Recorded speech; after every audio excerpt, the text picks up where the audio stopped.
इंसान जैसा दिखता है वैसा होता नहीं है। हर इंसान के दो चेहरे होते हैं, एक चेहरा जो दिखता है और एक चेहरा जो कभी नहीं दिखता। इस कहानी को जानने के लिए वीडियो के आखिर तक बने रहें और साथ में चैनल को लाइक, शेयर, सब्सक्राइब करना ना भूलें। कहानी की शुरुआत में हम कुछ लड़कों को पिकनिक स्पॉट पर देखते हैं। तभी उनकी नजर एक लड़की की लाश पर पड़ती है जिसके मोबाइल पर किसी का कॉल आ रहा होता है। वह कॉल असल में उस लड़की की मदर का निकलता है। इस तरह उसकी फैमिली को उसकी मौत का पता लगता है। फैमिली सीधा कॉल पुलिस को करती है और पुलिस लाश को पोस्टमार्टम के लिए भेज देती है। जिसकी लाश मिली थी उसका नाम पूजा चौधरी होता है। पूजा एक रिटायर्ड जस्टिस चौधरी की बेटी होती है। जस्टिस चौधरी रिक्वेस्ट करते हैं कमिश्नर ऑफ पुलिस को कि यह केस एसीपी अविनाश वर्मा को दिया जाए, जो इस वक्त नैरोटिक डिवीजन में काम करते हैं। कमिश्नर के कहने पर वह इस केस को सॉल्व करने के लिए तैयार हो जाता है। एसीपी अविनाश एक सच्चा और जिम्मेदार ऑफिसर है। पूजा चौधरी का मर्डर केस मीडिया में भी काफी ज्यादा चर्चा में होता है, इसलिए एसीपी अविनाश को एक स्पेशल टीम दी जाती है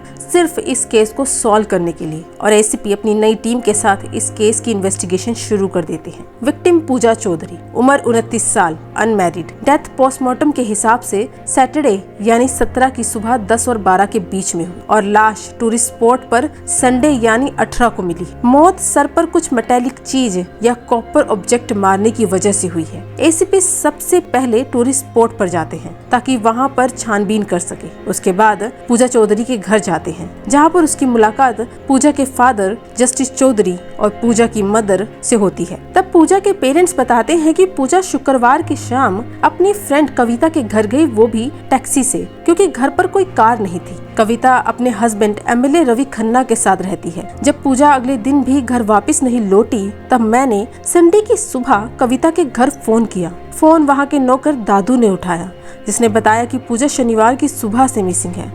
हमने मिसिंग रिपोर्ट भी लिखवाई मगर मैं लगातार पूजा को कॉल करती रही। तब उसका फोन टूरिस्ट स्पॉट पर उन बच्चों ने उठाया। तब जाकर हमें पूजा के बारे में पता लगा। इसके बाद एसीपी अविनाश ऋषभ और किया से बात करते हैं। ऋषभ जस्टिस चौधरी के फ्रेंड का बेटा है जो 5 महीने से इंडिया में रह रहा है। किया ऋषभ की फियांसे है। एसीपी को ऋषभ से पता लगता है कि वह शुक्रवार की शाम को ही अपने फ्रेंड के घर चला गया था और अगले दिन वापिस आया। एसीपी सीधा एमएलए रवि खन्ना के घर जाते हैं जहां पर उनकी मुलाकात सिर्फ दादू से होती है। वे बताते हैं कि पूजा शाम को घर आई थी कविता मैम से मिलने, मगर कविता मैम घर पर नहीं थी। वह काम के सिलसिले की वजह से आउट ऑफ सिटी गई हुई थी। पूजा रात में यहीं पर रुक गई और शनिवार की सुबह रवि साहब भी काम के सिलसिले में बाहर चले गए। तभी पूजा ने मुझे उसके पर्स की चैन ठीक कराने दुकान पर भेज दिया। जब मैं वापस आया तब कविता मैम सीढ़ियों से गिर रही थी। तभी रवि साहब ने एम्बुलेंस को कॉल किया और हम सब कविता मैम को लेकर हॉस्पिटल पहुंच गए, जो इस वक्त कोमा में है। पूजा का पता ही नहीं चला वह कहां चली गई, मानो घर से गायब हो गई हो। एसीपी अपनी टीम के साथ फिर से केस को डिस्कस करते हैं। सबके फोन रिकॉर्ड क्लियर लग रहे होते हैं। तभी रवि खन्ना के लैंडलाइन पर शनिवार की सुबह किसी पीसीओ से कॉल आया था, मगर वह किसका था यह क्लियर नहीं है। एसीपी को एक बात खटकती है कि जिन कपड़ों में पूजा शुक्रवार की शाम निकली थी उन्हीं कपड़ों में उसकी लाश मिली। एसीपी एमएलए रवि खन्ना से मिलने हॉस्पिटल जाते हैं जहां पर उनकी पत्नी कोमा में है। वहां पर डॉक्टर एसीपी से बताता है कि लोगों को लगता है कि कोमा में पड़ा इंसान सुन नहीं सकता, मगर यह पूरी तरह सही नहीं है। कई बार कोमा पेशेंट सुन पाता है और रिस्पॉन्ड भी कर पाता है। तभी वहां पर रवि खन्ना आ जाते हैं। इसके बाद एसीपी रवि खन्ना से बातचीत करते हैं कि शनिवार की सुबह असल में हुआ क्या था। तब रवि खन्ना बताते हैं कि मैं सुबह निकल गया था किसी काम के सिलसिले में, मगर तब पूजा घर पर ही थी। तभी मुझे याद आया कि मैं एक पेन ड्राइव घर पर ही भूल गया हूँ। मैं वापस पेन ड्राइव लेने अपने घर पहुँचा, फिर रूम पर गया। जब बाहर निकला तब मैंने कविता को पीछे से देखा कि वह सीढ़ियों से गिर रही थी और फिर मैं कविता को हॉस्पिटल ले जाने में बिजी हो गया। तभी एसीपी पूछते हैं कि आपके घर में कितने नौकर काम करते हैं। रवि खन्ना इस सवाल का जवाब एक नौकर से देते हैं। इसके बाद एसीपी किसी काम की वजह से कहीं और चले जाते हैं। तभी ऋषभ पुलिस स्टेशन आता है और इंस्पेक्टर संजना भाटिया और इंस्पेक्टर अमित चौहान से मिलता है। यह दोनों स्पेशल इन्वेस्टिगेशन टीम के मेंबर हैं। ऋषभ उन्हें पूजा की फ्रेंड लिस्ट और ज्वेलरी की फोटोज देता है। तभी संजना ऋषभ से उसकी नेम और कॉन्टेक्ट डिटेल लिखवा लेती है। पूजा के रूम से भी कुछ नहीं मिलता, बस कुछ पेन ड्राइव मिलती है। तभी स्पेशल टीम का एक इंस्पेक्टर यह बोलता है कि जब कविता गिरी तब इतना शोर हो रहा था, ऐसा दादू ने कहा कि उस शोर में पूजा वहाँ होती तो बाहर जरूर आती। यह सुनकर तभी एसीपी का दिमाग दौड़ता है और वह बोलता है कि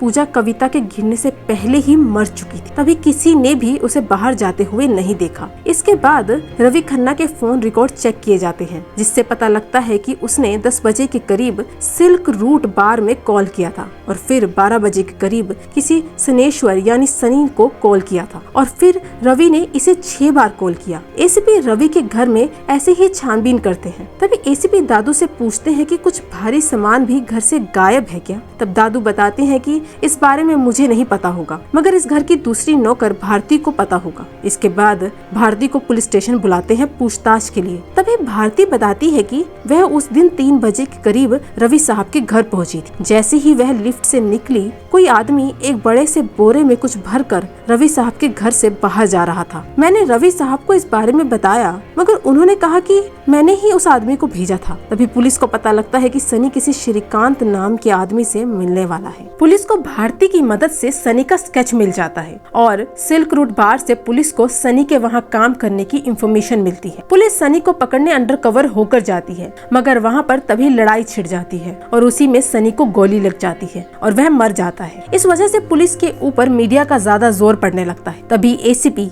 एमएलए रवि खन्ना से मिलते हैं ताकि भारती और सनी के बारे में पूछ सके, मगर रवि पुलिस से कहते हैं कि सनी उस बोरे में कुछ पुरानी किताबें लेकर गया था और भारती मेरे दिमाग से निकल गई थी। एसीपी को कहीं से भी पक्का सबूत नहीं मिलता, मगर उसका शक रवि पर बरकरार होता है। इसलिए एसीपी कोमा में मौजूद कविता से कुछ सवाल करता है, क्योंकि डॉक्टर ने रिसेंटली बताया कि कविता फिंगर मूवमेंट करके रिस्पॉन्ड करती है। मगर एसीपी को कविता से भी यही पता लगता है कि रवि ने पूजा का मर्डर नहीं किया। इसके बाद इंस्पेक्टर संजना भाटिया पूजा के घर से मिली पेन ड्राइव देख रही होती है। तभी उन्हें एक पक्की लीड मिल जाती है और एसीपी सबको यानी पूजा की फैमिली और रवि को पूजा के घर बुलाते हैं और उनसे उनके फोन ले लेते हैं। इधर रवि के घर फोरेंसिक टीम भेजते हैं, जहां पर रवि के कमरे से मिटाए हुए खून के निशान मिलते हैं। इस तरह एसीपी सबको बताते हैं कि ऋषभ शनिवार की सुबह रवि के घर गया था, क्योंकि उसके सिग्नेचर सिक्योरिटी गार्ड के रजिस्टर में है। थक हार के ऋषभ बताता है कि उस दिन जब मैं रवि के घर गया तब उनका दरवाजा खुला था। जब मैं रवि के कमरे में पहुंचा, पूजा पहले से ही मरी पड़ी। मैं वहां सिर्फ पूजा से बातचीत करने गया था, मगर पूजा की लाश देखकर डर के मारे वहां से भाग गया और जाते समय सिक्योरिटी गार्ड ने रोक लिया। इसलिए जल्दबाजी में मैंने रॉन्ग इन्फॉर्मेशन रजिस्टर में डाल दी, मगर पुलिस ने ऋषभ की हैंडराइटिंग मैच करके उसका झूठ पकड़ लिया था। इसके बाद एसीपी सामने बैठे एमएलए रवि पर खून करने का इल्जाम लगाते हैं। तब जाकर रवि बताता है कि उस दिन जब पेन ड्राइव लेने वापस आया तब मेरे रूम में पूजा पहले से ही मरी पड़ी। मैं डर गया था। तभी मैंने अपने सेक्रेटरी को फोन किया, जिसने मुझे सनी का नंबर दिया। तभी वहाँ पर कविता पहुँची और चीख मारकर सीढ़ियों से उतरने लगी। तभी उसका पैर फिसला और वह गिर गई और कोमा में चली गई। हॉस्पिटल से फ्री होकर सनी को कॉल किया। तब जाकर सनी पूजा की लाश को बोरे में भर कर ले गया। अगली सुबह लाश टूरिस्ट स्पॉट पर मिली और यही सच है। केस फिर से वहीं आकर रुक जाता है कि खूनी है तो है कौन, मगर पुलिस ऋषभ और रवि को जेल में डाल देते हैं। तभी अगले दिन ऋषभ की फियांसे किया एसीपी से मिलने पुलिस स्टेशन आती है, ताकि आखिरी बार ऋषभ से मिल सके कनाडा जाने से पहले। तभी एसीपी की नजर किया के ब्रेसलेट पर जाती है। तभी एसीपी किया को गिरफ्तार कर लेते हैं, क्योंकि इंस्पेक्टर संजना और इंस्पेक्टर अमित दुकान के पीसीओ के मालिक को किया की तस्वीर दिखाते हैं और वह कंफर्म करता है कि किया ने शनिवार को 10 बजे के करीब पीसीओ से कॉल किया था, वो भी रवि के लैंडलाइन पर। इसके बाद किया रवि के घर पहुंची और उस वक्त पूजा घर पर अकेली थी। तभी मौका पाकर वहां पर रखे एक कॉपर स्टैंड को पूजा के सर पर मारा, जिस वजह से पूजा की मौत हो गई। उसी वक्त उस ब्रेसलेट का टुकड़ा वहां पर गिर गया था। फिर किया वहां से भाग गई। किया ने यह सब इसलिए किया क्योंकि उसे ऋषभ और पूजा के अफेयर के बारे में पता लग गया था और पुलिस को पूजा और ऋषभ के साथ होने की तस्वीरें पूजा की पेन ड्राइव से मिल जाती हैं। शनिवार के दिन किया के जाने के बाद ही ऋषभ रवि के घर आया था, मगर वहाँ पर पूजा पहले से ही मरी पड़ी थी और यहीं पर फिल्म खत्म हो जाती है। इसी तरह की एक्सप्लेनेशन वीडियो के लिए चैनल को लाइक, शेयर, सब्सक्राइब करना ना भूलें। Thank you.